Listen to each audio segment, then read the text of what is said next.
د بلخ ولایت د دېدادي ولسوالۍ د شیراباد علیا او سفلا او د بابا قشقر په کلیو کې د 2315 مترو په اوږدوالي د اوبو د څو کانالونو د جوړولو او بیا رغونې چارې د پاملرنې موسسې لخوا بشپړې او ګټې اخیستنې ته وسپارل شول.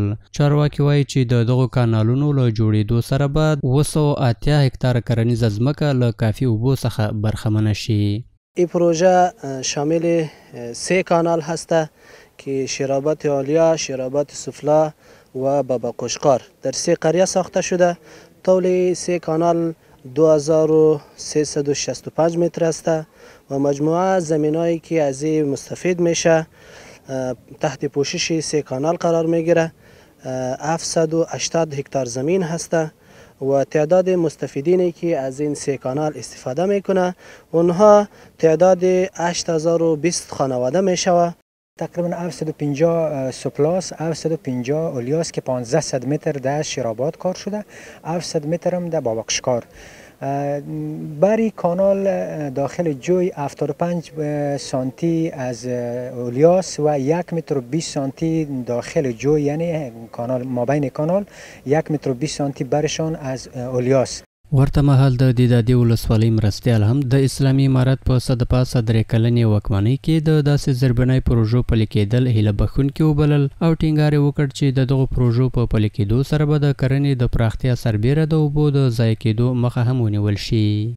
در مدت 3 سال یا 3.5 سالی که گذشته خیلی از برنامه ها خصوصا در بخش زراعت عملی شده و تطبیق شده. دیگه این یک کار بنیادی است که تعداد شاید 5000 دهقان از این کانال مستفید شود.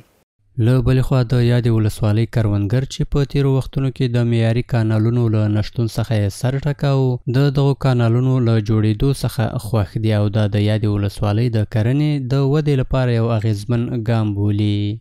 ما سپاسگزاری میکنیم از دفتر UNDP و از تطبیق کنندش پاملرونه که واقعا خدمات زیادی را در اینجا گذاشتن و خصوصا در چند سالی اواخر الحمدلله شما شاهدی ای هستین که میبینین زیاد پروژه های ما جویه های ما به سیستم استاندارد کار شده. ما در این بسیار مشکلات سخت بود. اگر میشد اول کایلو میکنیم از این تا وجر در 300 به 300 نمی اومد به 300 حال بس که کانال جور شده ان شاء الله که اعلام میکنیم بعد 10 دقیقه آخر کانال میرسه. یک خوبی وقت زمین او میخورد 20 جریب زمین او میخورد، حالا 40 جریب زمین او میخوره. ضایعات او بسیار وقت زیاد بود، کانال خراب بود.